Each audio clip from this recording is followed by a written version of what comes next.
ang nasa rules ninyo, witnesses lang po ang nag-o-oath. Hearing resumes. We already took cognizance of the privileged speech of Congressman Valeriano. Then we are ready to proceed. But with respect to the motu proprio, we are still awaiting for the authority. So later na po muna yon. Wala pa po tayong authority from the Committee on Rules. In the meantime, may I request the COMSEC to administer the oath of the invited guests and resource persons.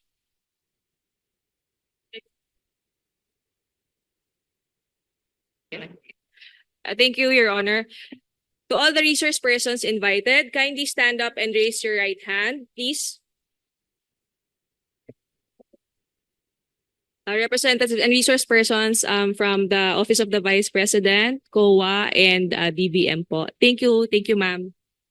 Mr. Chair, Yes, the Honorable Vice. when you President. sent a letter to the Office of the Vice President, you attached a copy of the rules Okay. in aid of legislation.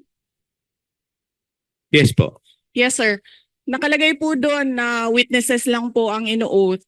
Sabi niyo po ngayon sa amin, resource persons kami. Ang ano po, considered as resource person po. Ang ano po. Kayo po. Kaya nga po, Yes po. Lahat po ino-oath po. yes, Apo. nakalagay po sa rules ninyo, witnesses. Nakalagay po dito ngayon sa table, resource persons. Lahat po considered as resource person and witness. Lahat po naman kayo, lahat resource person pa eh. Wala pa naman po tayong tinatawag na, lahat po considered as resource person pa naman po. Right. Opo. Ang nasa rules ninyo, witnesses lang po ang nag-o-oath. Wala po kayong rules sa resource persons.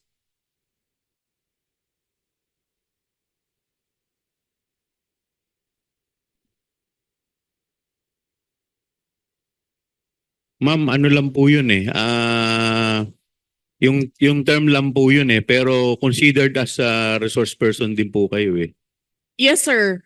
Resource persons nga po Ay, nakalagay witness dito. din po at saka resource person po. Hindi niyo po sinabi na witness ako. Sinabi niyo po dito ngayon, resource persons. Ang nakalagay po sa rules ninyo, witness. Comsec, ano po yung pinadala po ninyo? Yun pong rules in aid of legislation.